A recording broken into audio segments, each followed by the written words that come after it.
Rekura. Mutecha.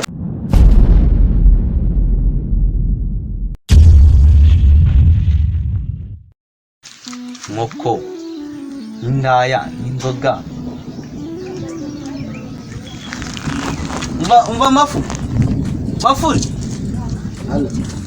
We, sha umva. Nyine. Umva kuva kirya gihe rwose nje ntago ndahura nabo. Urambaza iki wowe? Oya nyine ngewe. Sha hano nyine hano mvana n'umusazi. Ndumva nshaka nyine ndaje nkuvugisha mu kanya tu.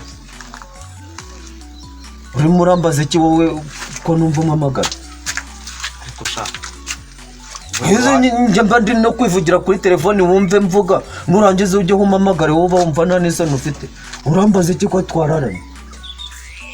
Anje nari mbonye ikigoryi mbaza. Ikigoryi Ngiye kukubaza. mbaza. Atabona. Oya, baza ikigoryi ntubaze nje. Buriya hari indaya n'ifi n'inzoga n'inyama n'igiki kiryoha. Uri kubaza ikigoryi se ubwo ninjye ubaza? Kaho mbashije wowe. Ariko ubwo mbaye iki? Baye mafuri. None se reka nkubaze. Ariko Yesu, iyo uri mutekereze inzoga ugatekereza indaya, ubu amafaranga uhembwa kuri YouTube nuyamarira mu nzoga n'indaya, ubu uzakora umugore adakeneye kurya cyangwa udakeneye no kugura ikintu kigezweho. Hanyuma se waba bamubyaye bayoboye tazarya. YouTube iraguhemba ukayamarira mu ndaya. Ubu kandi wasanga umugore mwararuhanye mufunguza cana. Aguze uburangiye ikintu umuntu. Dukora nicyo mbakundira. Ni inzoga nta n'ikindi. Inzoga. Ako se ubundi Gisu waguha nk'amafaranga nk'amafaranga watora kugira ngo ureke inzoga, watora nk'amafaranga angahe? Amafaranga nanywera ubuzima bwanjye bwose. Wanywera ubuzima bwose? Bakira 5 sa. Engaye ntago nayafata. Ubuzima bari imyaka. Ufite imyaka ingahe? Mfite imifuka 5 y'ibishyimbo. Harimo umwe w'amasaka. Ibigori hasigaye igice. Imyumbati mu gitondo nayigurishije. Uzi yuko iyo umuntu anyweye inzoga asara nabe mbimenye. Ngo je narasaza. Ngo ufite imyaka ingahe? Imifuka 5 y'ibigori n'igice cy'ibishyimbo. Ko numva kiri umwana se sha. Nta masaka nigeze ko numva kiri umwana cyangwa sha n'indyo nziza urya ko twahuriye gato. Ko mbona hamwe uri umugabo nkaba numva ufite imyaka mike ubwo nukira uruhinja. Yewe. Oya, sindi uruhinja. Imyaka ngahe? Imyaka? Ntabwo nigeze niga.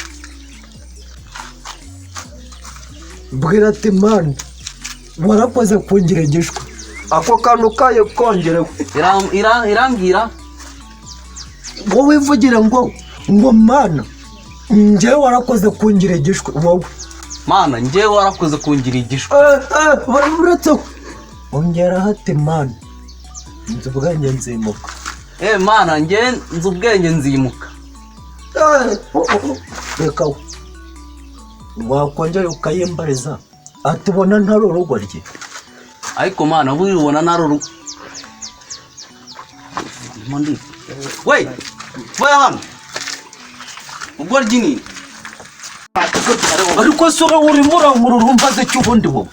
Uri murankuru mbaze cyo. Akosha. Ubundi ari nje nawe mukuru ni. Umva weke, umva.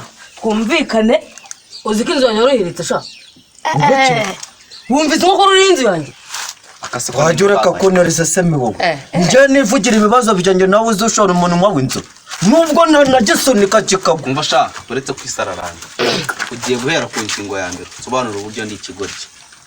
Muri ikigoryi? Wandegeshwe. Nyine wumva njyewe nyine ukuntu njyewe nabitangiye.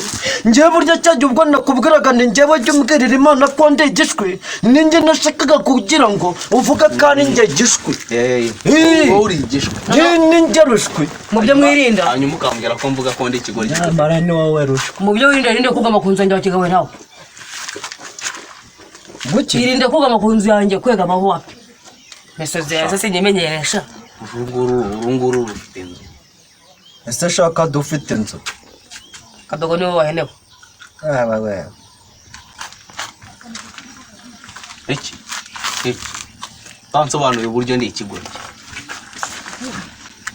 ava mugabo havutiye umuntu ndi hano havutiye umuntu nyine havutiye umuntu ndi hano none se gisu mana we uyu musaraba cyane ndawusibye mana we umva nyine nzirore naho tuziranye nose umva rero njye ngubwire gisu kandi kunzonja njye mpamvu buramba nakubwira njye ninjye gishwe urumva kubera ko njye ibyo bintu mba navuze mba natekereje urumva ninjye warushwe ahubwo wowe jya wibera umunyabwenge gusa. uretse gato ni ukuvuga ngo wowe iryo buye warutoriye rigiye ntacyo rikoze umuntu w'umugabo mwana noneho ni wowe tugiye guhangana rero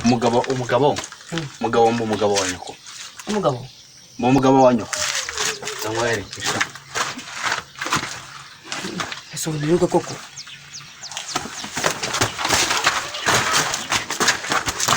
rekura muticane